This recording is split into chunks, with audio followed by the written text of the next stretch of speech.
conseguiu expor um pouco desses incentivos a que responde quem produz dado na ponta. No filme Tropa de Elite tem algumas cenas assim, joga na conta do Papa, joga para lá para não ficar no nosso departamento, etc. Isso também faz parte da produção do dado. E às vezes os dados têm ambiguidades na definição. E aí tem várias coisas ali.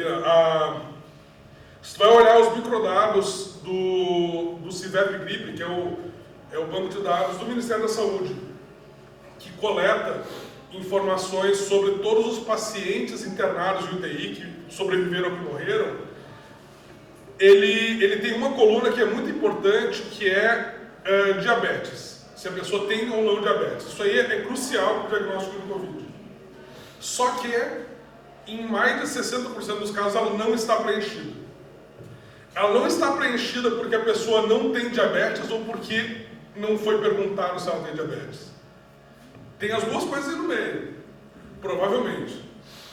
Imagina, isso é um formulário de papel que o profissional de saúde preenche e depois envia para ser digitado em outro lugar, e isso vai virar o dado do CIVEP-GRIP.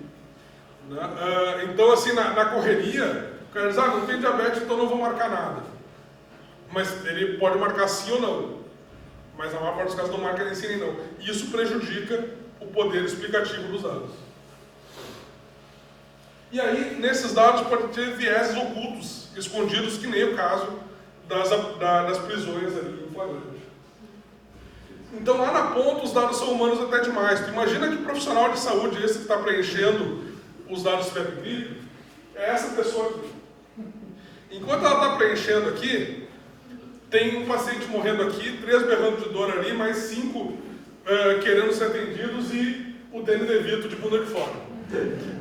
Então, assim, o mundo é caótico.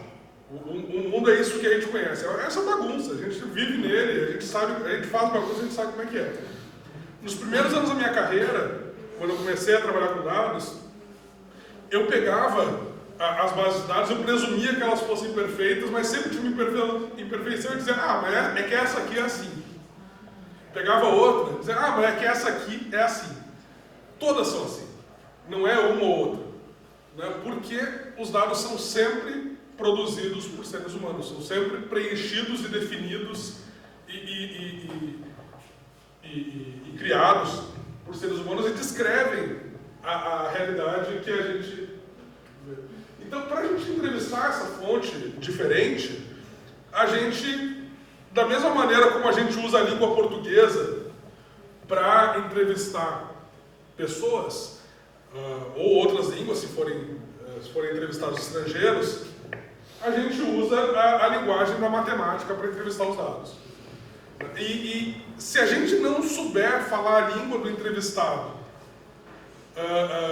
que a gente está entrevistando pessoalmente, a gente não vai conseguir extrair muito do que eles falam. Então, quanto mais a gente souber falar essa língua que a gente usa para entrevistar os dados, mais coisas a gente vai tirar deles.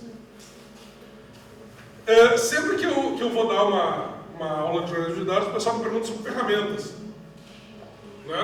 E aí eu tenho a teoria da barata. A teoria da barata é a seguinte, tem uma historinha aí. Há alguns anos, uma colega minha, hoje minha orientadora no mestrado, lá na Unicamp, Sabine Righetti, ela fazia o ranking de universidades Folha. E aí ela coletava dados de todos os cursos de pós-graduação e graduação do Brasil para ranquear as universidades. E aí pegava, geralmente era assim, direito da universidade tal. Só que algumas universidades tinham o mesmo curso em vários campos diferentes, ela queria ver a diferença de um campus para o outro. E aí ela chamou o pessoal da TI, o pessoal da TI falou assim, isso aí vai levar 15 dias para a gente fazer, e publicava dali a uma semana. Aí eu falei, passa para cá que eu faço em meia hora. Eu fiz em 30 segundos, com 2 linhas de código GR, essa quebra que ela queria. Aí eu entreguei o pessoal da TI no dia seguinte, a reunião, os caras cabisbaixos ali, aquele negócio meio faroeste ali, coisa. E aí a Sabine me chamou de canto e perguntou, Marcelo, o que tu fez? Como é que tu fez em 30 segundos um negócio que os caras iam levar 15 dias? Falei para ela assim, olha, Imagina você ter uma barata na cozinha de casa. O pessoal da TI, a função deles dentro da redação é manter o site no ar, manter todos os computadores funcionando, com rede, etc., para que não caia, para que não tenha nenhuma invasão, etc. Então eles trabalham de bazuca. Se tu chama eles para matar barata, eles vão pensar em tudo que envolve dar um tiro de bazuca na barata. Vai matar a barata. Mas aí tu vai ter que refazer toda a parte hidráulica, toda a parte elétrica, reconstruir a parede, botar azulejo, esperar secar, etc. E isso vai levar 15 dias. Já eu vejo uma barata na cozinha, eu vou pensar, uma barata, legal, pegar um chinelo e dar uma chinelada na barata e está resolvido o problema. Então, assim, as ferramentas depende muito do que tu tem. Tu faz mais ou menos a mesma coisa, com mais ou menos trabalho, mais e menos tempo, dependendo do que tu tiver acesso e familiaridade. E às vezes, cada vez surgem novas coisas ali, novas ferramentas. Hoje a gente faz de maneira muito mais fácil e barata coisas que davam um baita trabalho há 10 anos, há 5 anos. Então, assim, isso eu acho cada vez mais fascinante. A gente tem vários tipos de ferramentas surgindo e daqui a se eu falar hoje uma lista, daqui a 6 meses ela é diferente. No que chegamos à parte 2, que é a da visualização, especificamente. Cada vez mais se usa gráficos em jornais. Eu comecei a fazer uma pesquisa para minha dissertação sobre Covid, sobre a definição dos dados de morte de Covid no Brasil. Então eu estou estudando esse noticiário, etc. Mas aí, o problema da Covid é que ela continua acontecendo. Todo dia tem novidade. Eu queria fugir do dia a dia para poder enxergar com mais distância essa situação. Então eu fui pegar o noticiário de gripe espanhola em São Paulo em 1918, que é fascinante, assim, tinha um mercado de jornais muito interessante. Não se publicava gráficos praticamente em São Paulo, como o New York Times também não publicava quase gráficos ali em 1918.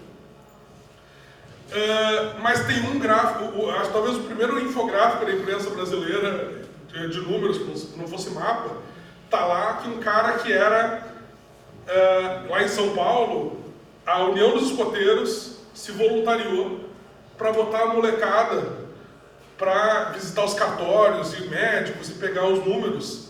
E aí o cara que estava organizando isso, ele montou um gráfico para mostrar os famosos gráficos de curva. A curva sem achatar, a curva achatada e tal. Ele já fazia esse gráfico em 1918 à mão. E esse sujeito depois foi o primeiro presidente do IBGE. Eu acho fascinante essa história. Quando a gente trabalha com visualização de dados para o público geral, a gente tem um equilíbrio complicado a observar. Primeira coisa a gente está usando uma análise, a gente está sendo intermediário de uma análise que já foi publicada no estudo, já foi feita por um instituto de pesquisa como o IBGE, ou a gente está fazendo uma análise original dos dados. As duas coisas são válidas, são perfeitamente válidas. Né? Mas a gente vive nessa corda bamba entre intermediário e original. A gente está privilegiando a compreensão ou a estética. Às vezes tem infográficos. Quando o New York Times começou a fazer com a sua equipe de jornalismo de dados em 2007, eles faziam gráficos que o pessoal muitas vezes não entendia. Que eram gráficos lindos, interativos. Eles tinham um gráfico dos filmes, a bilheteria dos filmes desde 1980 e pouco até 2007. Quanto tempo ficaram em cartaz, coisa. Parecia que eles tinham pego um pote de pudim Chandelle e jogado em cima de uma mesa. Ali era um gráfico lindo, mas a compreensão dele demandava um pouco mais do leitor. Né? É um gráfico exploratório ou é um gráfico feito para o público final? Ao longo da apuração, para mim, gerar gráficos faz parte da apuração. Eu preciso enxergar o que está acontecendo, como é que se distribuem esses dados, como é que eles evoluem, como é que os dados evoluem no tempo. Isso é um gráfico exploratório. Nem todos os gráficos que eu faço para explorar os dados eu vou usar no final. Alguns deles eu vou usar e retrabalhar, eu vou ter que explicar muito melhor, porque no exploratório eu faço uma coisa que eu vai entender na hora. Para o público final, eu vou precisar anotar, vou precisar botar bons títulos, explicar a fonte. Às vezes eu vou botar uma setinha explicando aqui está acontecendo tal coisa. Tem um equilíbrio também interessante aí para a gente observar. A gente está privilegiando a precisão ou a simplicidade. Eu tenho feito agora, ultimamente, uns gráficos que agregam os dados de pesquisas. Outros agregadores enchem de pontos ali e tal. Eu prefiro privilegiar a simplicidade para tornar mais fácil de entender a história. Simplicidade de filtro. Eu vou mostrar depois esse gráfico para vocês. Tem um sujeito que faz uns livros maravilhosos chamado Beautiful Numbers, Beautiful Data. Ele faz gráficos lindos, ousados, muito ousados. Quanto mais ousado o gráfico, mais tu arrisca perder a compreensão do leitor. Se eu estou trabalhando especialmente com temas do dia a dia, eu prefiro usar as formas clássicas que existem aí para os gráficos desde 1800 e alguma coisa, algumas mais novas ali, mas quanto mais eu estou falando uma linguagem visual que o leitor compreende, mais fácil é o gráfico ser compreendido. A gente pode usar resumo, os dados resumidos ou entrar nos detalhes deles, e aí tem uma profusão de possibilidades. E aí cada história pede o seu grau de complexidade diferente. Eu estou usando um gráfico estático ou um gráfico imersivo? O quanto eu vou permitir que o leitor busque os detalhes em que ele tem interesse? Isso também